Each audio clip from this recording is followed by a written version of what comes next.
Episode three. यार, अनन्या और विजय को तो पता होगा मेरा क्या जवाब है, पर फिर भी पूछना बनता है, क्या हम ये सब करना भी चाहते हैं? मैंने सवाल दागा। मेरा तो कहना है, चलो कोशिश करते हैं इस काल कोठरी को साफ करने की। धीरे धीरे जाएंगे, रास्ते में सब कुछ अच्छे से देखेंगे, और अगर लगा ज्यादा खतरा है तो भाग लेंगे। वैसे भी ये एक नई जगह है, तो नहीं लगता कि एकदम से मुसीबत आ जाएगी।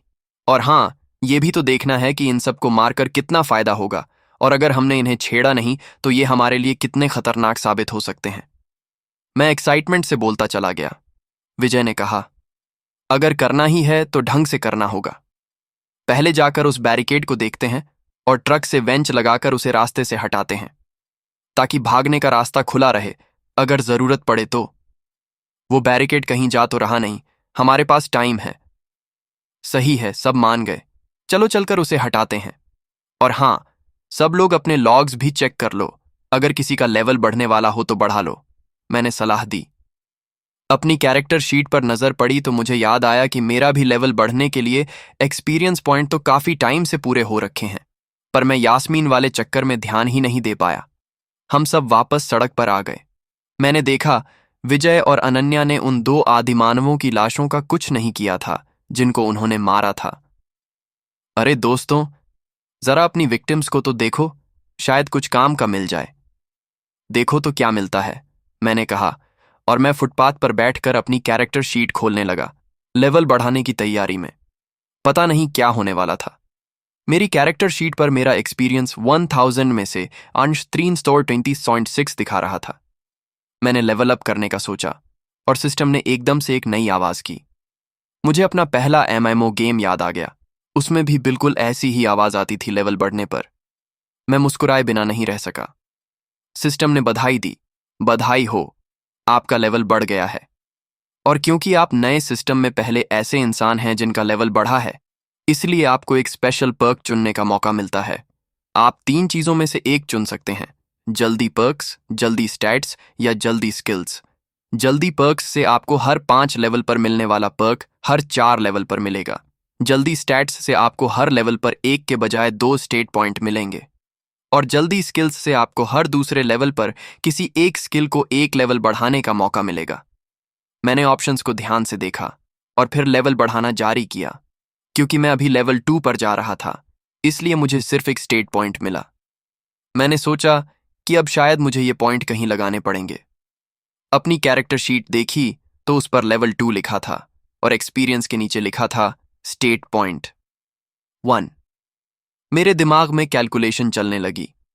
मैंने सिस्टम से पूछा, क्या स्टेट पॉइंट खर्च करने की कोई आखिरी तारीख है? सिस्टम ने जवाब दिया, नहीं, आपके पास जितना चाहें उतना टाइम है। सही है, मैंने सोचा। तो अगर मैं अपने स्टेट पॉइंट्स को जितना हो सके उतना बचाकर रखूं और अपने स्टैट्स को मुश्किल तरीके से बढ़ाऊं, तो जब मुझे कोई बड़ी परेशानी आएगी तब मैं इन पॉइंट्स को यूज करके अपने स्टैट्स को एकदम से पावर लेवल कर सकता हूं। इससे अभी मैं थोड़ा कमजोर रहूंगा, पर बाद में जब मेरे स्टैट्स को बढ़ाने के लिए दसियों या सैकड़ों हजारों एक्सपीरियंस पॉइंट लगेंगे, तब मैं पॉइंट्स यूज करके उन्हें एकदम से बढ़ा पाऊंगा, जिससे मेरे स्टेट पॉइंट्स की वैल्यू बहुत ज्यादा बढ़ जाएगी। एक बात जो मैंने नोटिस की वो ये थी कि मेरे हेल्थ पॉइंट, मैजिक पॉइंट और स्टैमिना पॉइंट सब 10 से बढ़ गए थे। मैंने तुरंत सिस्टम से सवाल किया, सिस्टम, मेरे हेल्थ, मैजिक और स्टैमिना 10 तक क्यों बढ़ गए? सिस्टम ने बधाई देते हुए कहा, आपने अपने पहले 3 सबस्टैट्स, हेल्थ पूल, मैजिक पूल और स्टैमिना पूल को पा लिया है। ये सेकेंडरी स्टैट्स हैं जो आपके मेन स्टैट्स के अंडर आते हैं और सिर्फ उनसे जुड़े हुए सबस्टैट की वैल्यू को ही बदलते हैं।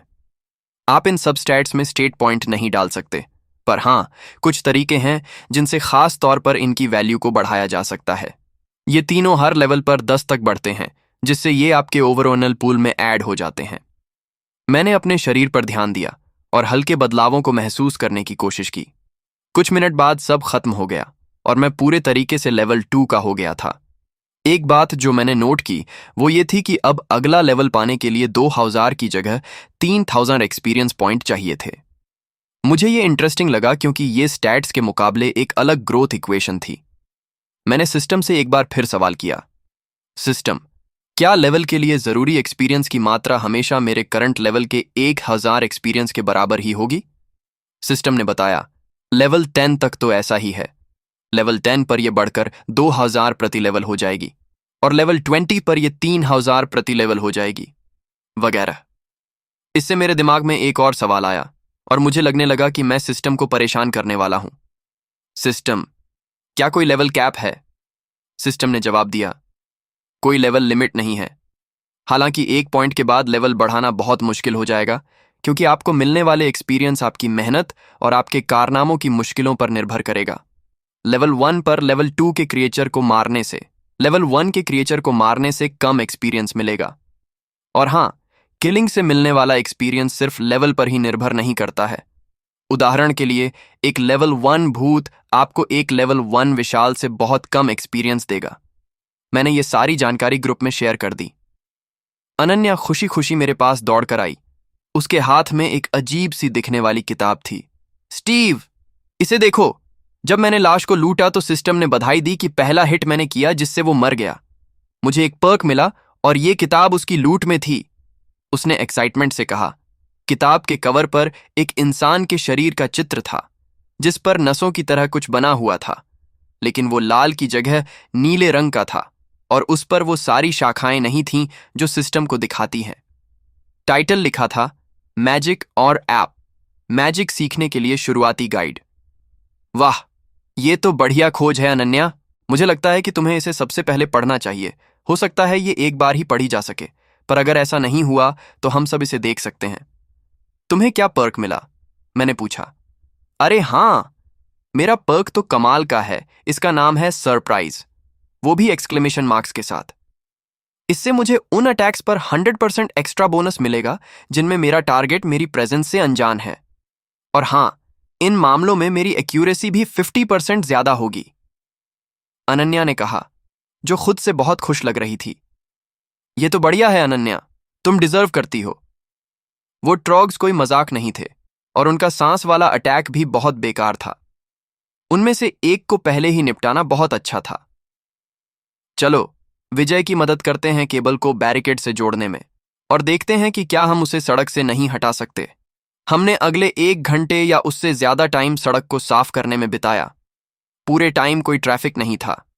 सड़क को साफ करने के बाद विजय ने फ्लैट बेड उस रास्ते पर लगा दिया जो काल कोठरी की तरफ जा रहा था, और हम सब अंदर जाने और ये देखने के लिए रेडी थे कि वहां हमारे लिए क्या है। सब लोग रेडी हो? मैंने पूछा। हाँ, बिल्कुल चलते हैं, ग्रुप की तरफ से जवाब आया। ठीक है, मैं आगे आगे चलूंगा। मैं अपने घावों को हील कर सकता हूं, इसलिए मैं आगे रहूंगा। मेरे पीछे विजय चलेगा और उसके पीछे अनन्या। इसका मतलब यास्मीन पीछे रहेगी। हमें किसी की तो जरूरत है जो हमारी पीठ देखे। अगर हमारे पीछे कोई दुश्मन आ गया तो अंदर जाकर हम काल कोठरी को सामने से पीछे की ओर साफ करेंगे। अगर हमें यह बहुत मुश्किल लगा या अगर हमें दूसरे लेवल पर जाने का कोई रास्ता मिल गया तो हम अपनी स्ट्रेटजी बदल सकते हैं। मैं धीरे धीरे काल कोठरी में मिलने वाले जाल या छुपे हुए दरवाजों को ढूंढने की कोशिश करूंगा। और हां, अंदर हमें जितना हो सके उतना चुपचाप आगे बढ़ना है। किसी को कोई सवाल या कुछ और ऐड करना है? किसी ने कुछ नहीं कहा, इसीलिए मैं दरवाजे तक गया और उसे इतना खोला कि वो दोनों तरफ के दरवाजे के हिस्सों के साथ खुला हुआ था। अंधेरे में नीचे की तरफ 45 डिग्री के एंगल पर जाती हुई एक सीढ़ी थी।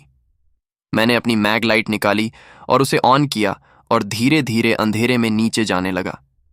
मेरा दिल एक्साइटमेंट से धड़क रहा था, पर मैं धीरे धीरे आगे बढ़ रहा था और फर्श की दीवारों और छत को देखता जा रहा था। सीढ़ी सही में बहुत मजबूत लग रही थी और ये खत्म होने से पहले जमीन में लगभग 25 फीट नीचे जा रही थी, और फिर 15 फीट का एक सीधा गलियारा था जो बाएं और दाएं जाने वाले टी सेक्शन के गलियारे में खत्म हो रहा था। मैं धीरे धीरे गलियारे को चेक करने लगा। मुझे कोई जाल नहीं दिखा और मैंने दीवार पर अलग अलग जगहों पर हल्के से ठोक कर ये महसूस करने की कोशिश की कि क्या कोई छुपा हुआ एरिया है। मुझे कुछ नहीं मिला और हमने धीरे धीरे टी सेक्शन तक अपना रास्ता बना लिया। मैंने विजय को दाएं तरफ की दीवार लेने के लिए इशारा किया, जबकि मैंने बाएं तरफ की ले ली। हम दोनों एक दूसरे को ध्यान से फॉलो करते हुए विपरीत दिशाओं को देख रहे थे। मैंने देखा कि मेरा गलियारा उस पॉइंट तक जा रहा था जहां आगे देखने के लिए मुझे गलियारे में कदम रखना पड़ता। मैं रुका और अपने हाथों से विजय को इशारा किया कि गलियारा उस दिशा में जा रहा है।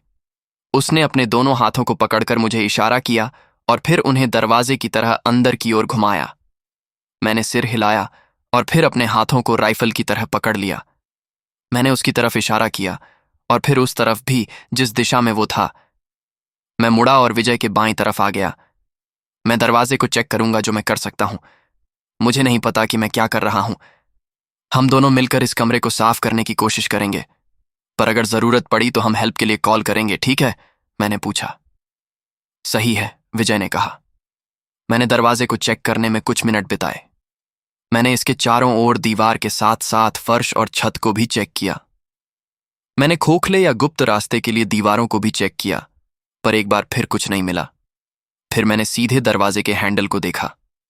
ये बहुत पुराना था और ये उस तरह का हैंडल था जिसे आप नीचे खींचते हैं, फिर दरवाजा खोलने के लिए धक्का देते हैं। हैंडल के नीचे देखते हुए मैंने एक छोटा सा छेद देखा। तभी मुझे सिस्टम की तरफ से मैसेज मिला। बधाई हो, आपने जाल ढूंढने की स्किल पाली है। आपके इंट्यूशन और मेहनत की वजह से जाल ढूंढने में आपका स्किल लेवल 3 है। विजय, आकर इसे देखो, यहां एक छोटा सा छेद है। जरा देखो तो क्या पता चलता है, मैंने कहा।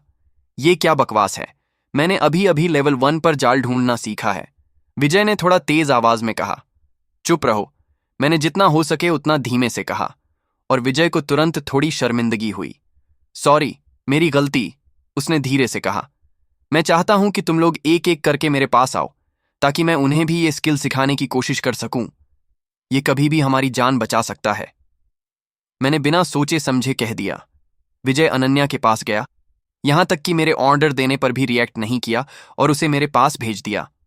मैंने उसके और यास्मीन के लिए भी वही प्रोसेस दोहराया और उन दोनों ने भी लेवल 1 पर स्किल हासिल कर ली। मुझे लगा कि मैं सब कुछ ध्यान से चेक कर रहा हूं, शायद इसलिए मुझे ज्यादा स्किल मिला। इसके अलावा शायद किसी की हेल्प के बिना इसे ढूंढना भी एक बोनस था। जाल को देखकर मैं बता सकता था कि यह सबसे खराब एक सुई जाल था जो बाहर निकलता, और जब आप दरवाजा खोलने के लिए हैंडल खींचते तो आपके हाथ से टकराता। मैंने अपनी बनियान में अपने कवच वाहक में से एक में हाथ डाला और वहां की प्लेटों में से एक को बाहर निकाला। मैंने इसे उस छेद के दरवाजे के सामने रख दिया जिससे सुई निकलती थी। मैं किनारे पर खड़ा हो गया और हैंडल पकड़ लिया ताकि मेरा हाथ छेद के रास्ते में न रहे। मैंने धीरे से हैंडल को खींचा और उसके बनने की वजह से प्रेशर महसूस हुआ। फिर क्लिक की आवाज आई। मैंने एक हल्की पिंग सुनी और प्लेट पर थोड़ा प्रेशर महसूस किया। विजय, मैंने बहुत कम आवाज में कहा, क्या तुम्हारे किट में किसी भी तरह का ग्रीस या लुब्रिकेंट है? अगर हो सके तो मुझे डोर के टिका पर लगा दो। हाँ, जरूर, विजय ने चुपचाप कहा। जैसे ही वो पास आया और दरवाजे के टिका को चिकना करने की पूरी कोशिश करने लगा। अब जब दरवाजे पर ग्रीस लग चुका था और मैं पूरे टाइम दरवाजे पर ध्यान से सुन रहा था, तो मुझे पूरा यकीन था कि मैंने कमरे में किसी को चौकन्ना नहीं किया था, या वो घात लगाकर इंतजार कर रहे थे। ओह ठीक है, यहां कुछ भी हमेशा के लिए नहीं रहता। मैंने धीरे से दरवाजा खोला और अपनी टॉर्च को पूरे कमरे में घुमाया। कमरा लगभग 25 स्क्वायर फीट का था और उससे आने वाली बदबू पुरानी थी। मैंने कमरे में बॉडी पार्ट्स देखे और कम से कम एक बॉडी दूर की दीवार से बंधी हुई थी। जंजीर से बंधे शरीर के पास एक ह्यूमनॉइड आकृति थी, लेकिन वो सामान्य से थोड़ी बड़ी थी। जैसे ही मेरी रोशनी ने उस पर स्कैन किया, मैंने काई हरे रंग के स्केल्स देखे और क्रिएचर की पीठ के बीच में एक गहरा, लगभग पीला दिखने वाला पंख जैसा कुछ था। ऐसा लग रहा था कि वो जमीन पर कुछ खा रहा था और मैंने उसे तुरंत स्कैन किया। छिपकली आदमी, लेवल 1 सिस्टम की तरफ से कहा गया। बधाई हो, स्कैन लेवल 2 पर पहुंच गया है। अब आपको अपने टारगेट्स के हेल्थ, मैजिक और स्टैमिना के बारे में डिटेल्स मिलेंगी। मैंने तुरंत प्राणी को दोबारा स्कैन किया। छिपकली आदमी, लेवल 1 हेल्थ पॉइंट 125 में से 125, मैजिक पॉइंट 80 में से 80, स्टैमिना पॉइंट 140 में से 140। चूंकि वो खाने में मसरूफ था और मुझे एहसास हुआ कि वो शायद किसी इंसान का पैर था, तो मैंने छुपकर अटैक करने का डिसीजन लिया। मैंने विजय की तरफ देखा और उसे रुकने के लिए इशारा किया, लेकिन देखो, शायद उसे एहसास हो गया कि जैसे ही मैंने लड़ाई शुरू की, मैं उसकी हेल्प चाहता था। मैं जितना हो सके चुपचाप आगे बढ़ता रहा, जब तक कि मैं प्राणी से 15 फीट के लगभग करीब नहीं था। मैंने अपने दिमाग में कुछ कैलकुलेशन की, फिर एनर्जी ब्लास्ट में मैजिक डालना शुरू कर दिया। 1 सेकंड बीत गया, प्राणी अभी भी खाने में ही लगा था। 2 सेकंड बीत गए और प्राणी ने खाना बंद कर दिया और हवा में सूंघने लगा। 3 सेकंड बीत गए और प्राणी लगभग 8 फीट तक सीधा खड़ा हो गया। 4 सेकंड बीत गए और प्राणी मुड़ा और सीधे मेरी तरफ देखा। ये स्केल से ढका हुआ था जो इसके फ्रंट की तरफ हल्के थे। ये पूरी तरह से नंगा था, पर इसके प्राइवेट पार्ट्स नहीं थे।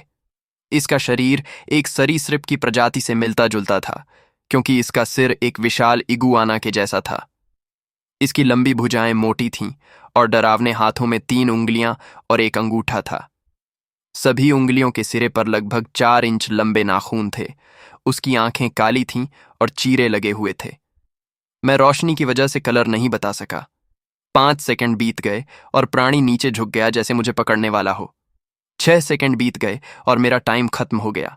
मैंने अपने दोनों हाथों ने आगे बढ़ाया और चीखते हुए मैंने अपनी सारी ताकत ची बॉल मारकर छिपकली आदमी पर मार दी। जैसे ही उसने मुझ पर हमला किया, ची बॉल सीधे उसके चेहरे पर लगी और विस्फोट ने मुझे 5 फीट पीछे की तरफ फेंक दिया। मैंने विजय को अंदर आते और प्राणी पर अटैक करते हुए देखा। अपने कॉम्बैट लॉग को देखते हुए मैंने देखा कि मैंने विस्फोट में 24 मैजिक यूज किए थे और इसने छिपकली आदमी को 29 डैमेज पहुंचाया था। और हाँ, मैंने इसे चेहरे पर मारा था, इसीलिए ये अभी स्तब्ध था। हालांकि मैंने विस्फोट से 15 डैमेज भी पाया, लेकिन जमीन पर गिरने के अलावा मैं ठीक था। विजय ने राक्षस को बार बार छुरा घोंपा और उसके ठीक होने से पहले ही वो मर चुका था। उसने लाश पर थूका और सेफ्टी के लिए उसे 2 बार और अटैक किया। मैं अपने पैरों पर खड़ा हो गया, फिर कमरे को अच्छे से देखा। यहां बीच में एक दरवाजा था जिससे हम आए थे। दीवारों पर मांस के टुकड़े थे जो 2-3 इंसान के आकार के क्रिएचर के लग रहे थे। फर्श पर जानवरों के टुकड़े भी बिखरे हुए थे और सड़ने वाले मांस की बदबू बहुत ज्यादा आ रही थी। विजय लड़कियों से बात करने गया कि क्या हो रहा है, लेकिन उन्हें कमरे से बाहर रहने के लिए कहा। तभी मैं आगे बढ़ा और दीवार पर जंजीर से बंधे शरीर को चेक किया। मुझे हैरान करने वाली बात यह थी कि वो हिल रहा था और मुझे एहसास हुआ कि वो एक इंसान था। उसके ज्यादातर कपड़े फट गए थे और जीन्स के टुकड़े उसके निचले शरीर से चिपके हुए थे। करीब से देखने पर मैंने बताया वो अपनी किशोरावस्था के लास्ट में हो सकता है। उसके बाल काले और हल्की स्किन थी, पर यह बताना मुश्किल था क्योंकि वो कीचड़, खून और गंदगी से लथपथ था। उसके हेल्थ के बारे में सोचकर मैं 1 सेकंड बैठा और मैंने अपने हाथ में ची को कंसंट्रेट किया और एक आत्म उपचार सीखा और फिर खुद को ठीक करने के इरादे से अपने घाव पर पकड़ लिया। जैसे ही मैं अपने चेहरे की तरफ एनर्जी लाया, मुझे चिंता हुई कि मैं खुद को और चोट पहुंचाने वाला हूं। लेकिन जैसे ही गर्म ऊर्जा मेरी स्किन के करीब आई, ये दर्द में रिसने लगी और डैमेज को दूर करना शुरू कर दिया। मैंने देखा कि मेरा मैजिक बार बहुत तेजी से नीचे जा रहा है और मेरा हेल्थ धीरे धीरे बढ़ रहा है। मैंने इसे टैंक में लगभग 40 मैजिक के साथ रोका और नया साइन देखा। बधाई हो, आपने एक नया मंत्र खोजा है, हीलिंग ची। इस मंत्र का टारगेट हर 5 सेकंड में 10 मैजिक खर्च करके हर 5 सेकंड में 1 डैमेज को ठीक करेगा। आप मैजिक की जगह स्टैमिना का भी यूज कर सकते हैं। मैंने स्किल को देखा और जानता था ये उससे पूरी तरीके से ठीक नहीं करेगा, पर शायद स्थिर कर देगा ताकि हम उसे यहां से बाहर निकाल सकें। मैं उसके पास गया और डैमेज के निशान देखने लगा। मैंने उसके पैरों पर शुरू किया और अपने तरीके से काम करने लगा। मैंने देखा कि उसके पैर इधर उधर कुछ खरोंचों के अलावा ठीक थे। उनके पेट में कोई असामान्यता नहीं थी जो मेरे सीमित मेडिकल जानकारी में पता चल सके। उनकी बाहों को भी कोई चोट नहीं आई थी। ये तब तक नहीं था जब तक कि मैं उसके सिर तक नहीं पहुंचा और धीरे से टॉप की जांच नहीं की कि मुझे एक बड़ा घाव और एक बड़ी टक्कर मिली। उसे सिर में जोर से मारा गया होगा, इसलिए मैंने सावधानी बरती और घावों को ठीक करने की कल्पना की, क्योंकि मैंने अपने बाकी मैजिक को युवान में डाल दिया। 20 सेकंड बाद मेरा मैजिक कम हो गया और जैसे ही वो खत्म होने के करीब आया, मुझे काफी सिर दर्द होने लगा। मैजिक की कमी ये सब करने की वजह से थी। ठीक है, सिर्फ ट्रेनिंग करने की एक और चीज। मैंने उस आदमी से कुछ भारी खांसी की आवाज सुनी और उसने धीरे से ऊपर देखा। जैसे ही उसने मुझे देखा, उसने थोड़ी घबराहट के साथ कहा, सावधान, यहाँ अजीब छिपकली वाले लोग हैं। उन्होंने हमें पकड़ लिया और उन्होंने मेरी आंखों के सामने एलिजाबेथ को खा लिया। फिर वो यादों पर रोने लगा क्योंकि वो उसे परेशान करने लगी। अभी ठीक हो जाओ दोस्त, मैं तुम्हारे लिए कुछ नहीं कर सकता, पर हम तुम्हारे लोगों के साथ इंतजार करेंगे।